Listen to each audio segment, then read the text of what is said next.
You're watching KMDP-TV.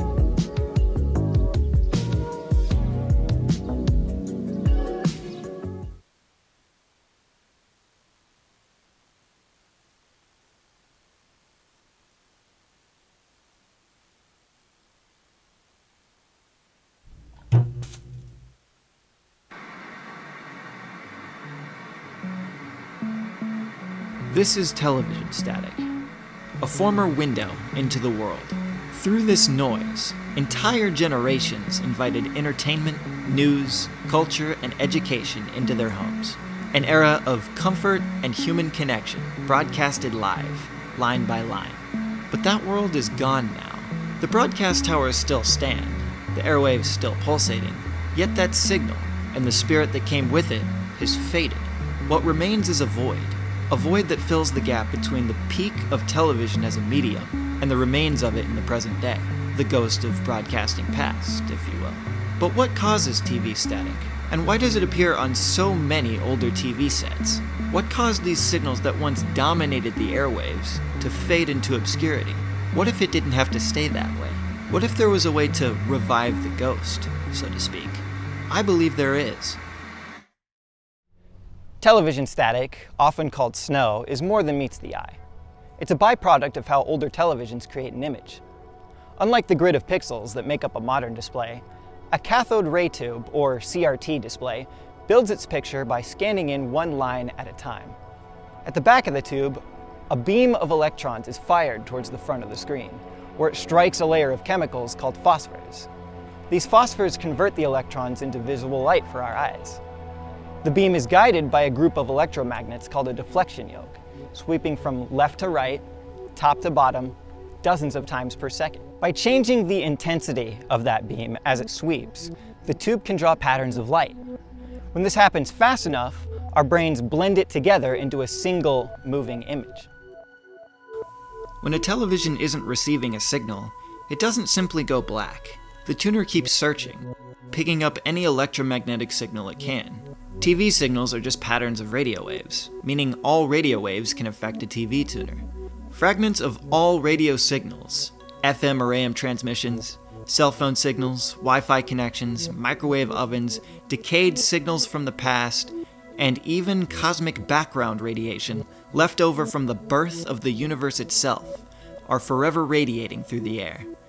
This happens all around us, right under our noses, without us even thinking about it. A TV tuner can pick up all of this electromagnetic chaos. The result is random energy being translated into light, forming a deranged pattern of rapidly changing dots coating the screen. And within that pattern is a partial echo of everything that has ever broadcasted throughout the history of the universe. This is television static.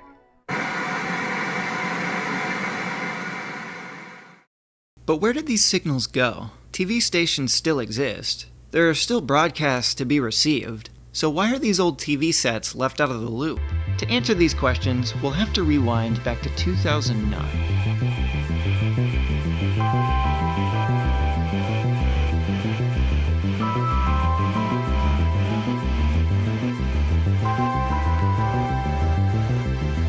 By then, the world of television was already changing.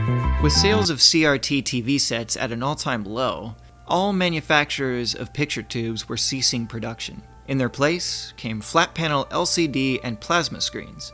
While the average CRT TVs of the time were designed to accept standard-definition analog signals, flat-panel TVs have a focus on high-definition digital signals. These new signals were not designed to direct the beam of a cathode ray tube. Rather, they contain digital instructions for controlling the grid of pixels that make up modern flat-panel displays. Eventually, this new digital TV signal, known professionally as ATSC 1.0, became the priority. The analog system, known as NTSC, was mandated for retirement by the Federal Communications Commission. The final deadline for stations to shut off their analog broadcasts was on June 12, 2009. From that point on, every existing TV in America that relied on the analog standard became a gateway to nothing but a void. Right now, I'm standing just outside Fordland, Missouri, and right behind me here, you can see the broadcast tower for KY3 and KSPR, which are our NBC and ABC affiliates for the Springfield area.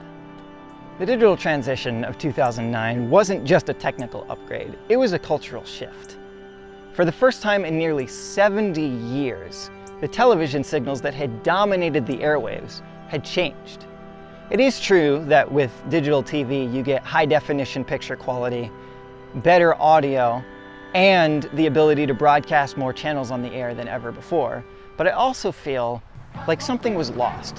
What was once a medium that felt warm, inviting, and alive now feels cold, sterile, and lifeless. Now, you can get digital converter boxes that allow older TVs to pick up these modern digital signals. But is it really worth it? With the analog system, you might have a signal that's not coming in perfectly strongly. You might get static lines through the picture or some crackly audio. But in a lot of cases, content is still digestible, particularly in severe weather events. You can still understand the weather report as it's being spoken, and you can still get a semblance of the graphics they're showing on screen. With a modern digital signal, that philosophy goes right out the window. In a lot of cases, pictures will glitch out, audio will cut out, and it will make for a completely unwatchable experience unless you have a good antenna that is pointed directly at your broadcast tower.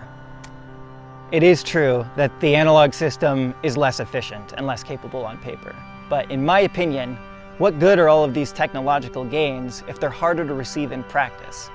Perhaps most ironically, as the technology gets more sophisticated, with the possibility of yet another signal transition looming on the horizon, the broadcasts themselves are becoming a lot harder to care about. To be clear, I think terrestrial broadcast TV still holds a lot of value. And I could do a whole separate video on why you should buy an antenna right now. But on the flip side, these networks like ABC, NBC, and Fox are competing with streaming services and social media for viewers' attention, which is a far cry from the shared living experience that once dominated the medium of broadcast television. I find myself craving some of that communal experience sometimes. And it's made me wonder, could some of that magic be brought back, even if only on a small scale? Well, I believe that it can, and I'd love to show you guys how I did it. The first step in reviving the feeling of old school broadcasting is to find our way back to its analog roots. I had to find a way to convert modern digital video standards to an analog NTSC signal so that I could record digital edits to analog videotape. Most modern computers and streaming boxes output digital video through HDMI, which is fundamentally incompatible with analog television. To bridge that gap, I'll need a chain of conversion technology. The HDMI signal first passes through an HDMI to VGA adapter, VGA being a high-quality analog video standard used on legacy computer equipment. From there, the signal goes into a VGA to composite video converter. This little box does more than just change the signal type. It also includes its own on-screen menu system, which allows adjustment of the picture's position, width, and height. That means I can properly account for overscan on older 4:3 aspect ratio screens, and crop a widescreen image so that desired content appears correctly within the frame. Because this converter only handles video, audio needs a separate solution. In the case of a streaming box, an HDMI audio extractor with a stereo analog output is necessary. In the case of a computer, the device's headphone jack is sufficient. Once combined, the resulting output recreates the same kind of baseband AV signals that consumer devices used to output through those familiar yellow, white, and red jacks. It's a solid, broadcast quality video signal, but we can go further than this.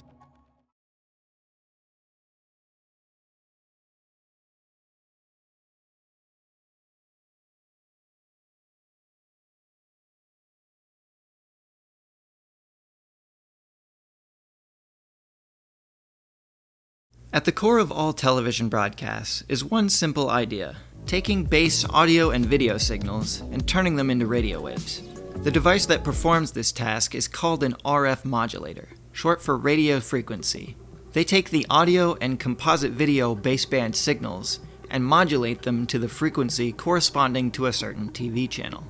If you've ever used a VCR or a game console hooked up via the antenna jack, you've already seen one in action. The Channel 2 or Channel 3 switches on the back, that's the built-in RF modulator, sending the content to your television through an RF channel via the coaxial input on the back. For my project to work effectively, I wanted something that could give me more flexibility. I needed a modulator that could broadcast on a specific channel, programmable to fit in with the existing radio frequencies of my area. Once I found an RF modulator, I needed to play with the settings to see which channel would carry the best signal. VHF channel 12 seemed to work the best during my experiments. I discovered two limitations, however: range and power input. The RF modulator I have doesn't have a power switch.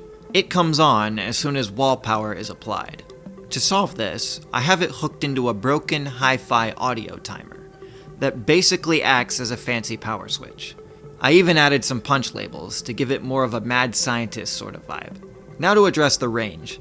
The signal would only travel about 10 feet before fading out completely. To solve that, I turned to a familiar piece of hardware, a standard TV antenna amplifier. Normally these are designed to boost incoming signals to aid in broadcast reception, but when connected in reverse with the antenna plugged into the amplifier's output, they can provide enough power for the signal to radiate further. The result isn't a high-powered transmitter, far from it, but it's enough to fill a house with a genuine analog broadcast, just like the ones that packed the airwaves before the digital age. It's a fragile little transmission, a minuscule echo of a much larger system. But the first time I got a stable picture, it felt like we were gaining back something we lost a long time ago. But a working transmitter was only the beginning. What good is a transmitter when you don't have a program lineup? This wasn't something I started overnight. It's been an ongoing project years in the making. Over time, I've refined the process, updated the visuals, and shaped the identity of what would eventually become my own television station. But every station needs something to broadcast. Around that same time, I was already making mixtapes for my car, carefully curated playlists, recorded onto cassette tapes for on-the-go listening. It felt natural to carry that idea over to video. What if a similar mix existed on VHS as a kind of homage to 1980s MTV? I wanted to try and make my broadcast look as authentic as possible, so everything I did, I tried to do with as much accuracy for the analog era as I could manage. This involved watching a bunch of archived TV recordings from the 1980s through to the 2000s to get an idea of how things should be formatted. In the beginning, I knew it needed a name. In my early test transmissions, I called the station WAV3, a nod to one of my local TV stations, KY3. I had stylized it to have a 90s TV look, taking inspiration from KY3's logo at the time. However, this design only stuck around for the initial testing I was doing, even changing to KWAV at some point. It's a proof of concept for the broadcast to come. I needed a proper call sign, something that could pass as an identifier for a real TV station. I called it KWVE-TV, a call sign that realistically could exist, but also sounded cool and interesting. I liked the idea of bringing waves into the identity of the station, as radio waves are what make television possible. I ran with this idea for a while, creating various logos and channel bumpers as my editing techniques improved. But after a long period of using this brand identity in various mixtapes and broadcast experiments, I discovered that my call sign was already in use by an existing radio station. I took that as a sign the name needed improvement. I went back to the drawing board. KMDP-TV was the call sign I landed on. It was short for Moondream Productions, the name I originally used for my creative work online, going back into my early childhood. These days, I go by simply Moondream, as I felt Moondream Productions to be a bit cheesy. But here the initials remain, a sort of fossil of my earlier ambitions. The K simply comes from how radio and TV call signs are formatted in the US. KMDP is what I'm sticking with, regardless if it gets handed out to another commercial broadcaster. With a new name came the need for a new logo. This time around, I had a better starting point.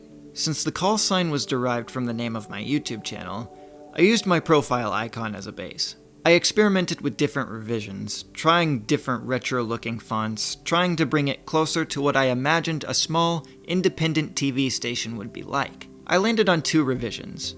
They're a bit rough around the edges, but I think that helps sell the independent feel. One is a full-size logo, including the full call sign, to be used during station ID segments and other promotional messages. The other is a cut-down version that omits the call sign and the triangle in the background for use as the logo bug. This sits in the lower right-hand corner of the screen during programming. I can play with saturation and opacity levels during editing to give it a less distracting look, matching the behavior of real TV networks. It gives programs a unique identifier with the channel number being front and center, without it being as visually busy as the full-sized logo. Another benefit to using my YouTube profile icon as a base is that I can use it to more elaborately animate the modified station logo during transitions, like this transition into a station ID or this sliding fade effect into a program schedule. This makes the graphics feel more cohesive and less static. I've combined these logo animations with fonts and backgrounds I felt fit the 90s TV aesthetic. I used Georgia Italic for banner text and general dialogue, a design I felt mirrored the look of old news broadcasts. For program schedule information and MTV-styled track information blurbs, I used Chicago, a fun-looking retro font seen in a lot of vintage Apple products. For test patterns and informational tickers, I used VCR OSD Mono, a font that closely resembles the digital text used in both broadcasting and in consumer video gear like camcorders and VCRs. I've tried to implement a drop shadow effect on most of the text, mimicking the look of on-screen text seen in a lot of old broadcasts of the analog era. The animated backgrounds come from a variety of sources online, the main one being SoundStation, a YouTube channel that pairs vaporwave music with nostalgic visuals. The genre of vaporwave itself is also something I've used extensively. It reimagines fragments of decades-old media, reframing them in a modern context. The result is something simultaneously familiar and distant, akin to program bumpers and advertisements you might have caught while late-night channel surfing circa 1995.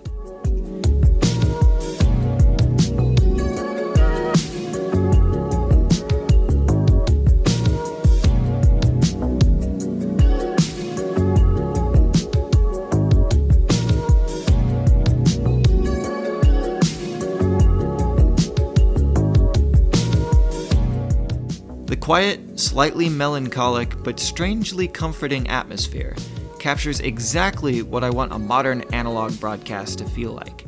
So I did it. I built a real analog television transmitter, broadcasting a full program lineup from an imaginary independent station, complete with music videos, stylized logos, text, graphics, and even a few vintage commercials for good measure. But something was missing. Part of what made television so special in the analog era was its sense of community. The feeling that somewhere out there, other people were watching along with you. Up to this point, KMDP-TV had been a one-person production, only being viewed by its creator. It was time to give KMDP an audience. While creating the first broadcast mix with this new identity, I had real viewers in mind. I was about to move into a house with a group of friends, and we already knew we'd be throwing parties. I got input from my friends regarding songs to include, and acquired a few extra CRT TV sets to place around the house, so the broadcast could follow people from room to room. Thanks to the analog signal, everything stayed perfectly in sync. No lag, no digital delay, just pure real-time transmission. For that first broadcast, I even recorded my own voiceover announcements between program blocks, consisting of station IDs and program schedule bumpers, to help capture that authentic old-school vibe. Coming up next on the MDP, Dire Straits kicks off our night with the debut of CGI in music videos with Money for Nothing. Then it's that offbeat energy from I Don't Know How and Do It All the Time. Music television lives again, right here on Channel 12. It was a blast to do, but I always felt my voice wasn't the best fit for the radio announcer sound I was looking for. When KMDP turned out to be a smash hit at our first event, I decided to up the ante for the next one. I gave the station some staff members, I enlisted a few of my friends to help fill the voiceover role, giving each bumper a distinct personality. It worked perfectly. You're watching. You guys are watching. You're watching. You're watching. You guys are watching. You're watching KMDP-TV, Channel 12 Springfield.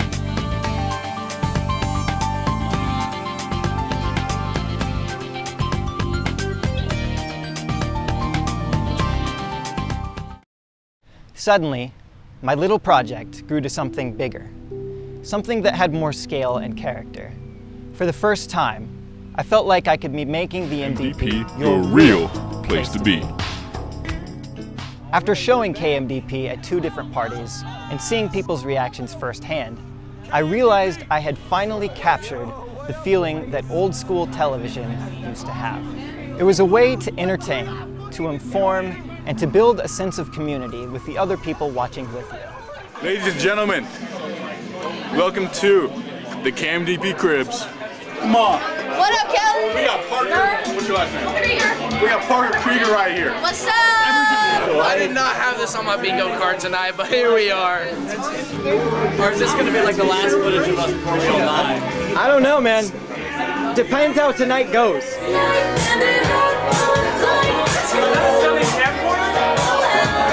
I fucking love you, Kelyn! Oh my Created in 7 days. Damn. We got time, motherfucking Procter! Let's fucking go! Come on, man. You gotta go home. Get your ass on the couch, bitch. Who are you? Say hi to the camera. Where we go with the mask up?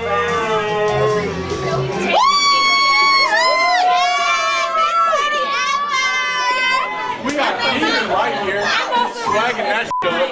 Look at it, got the chain, got the drip, got the swag.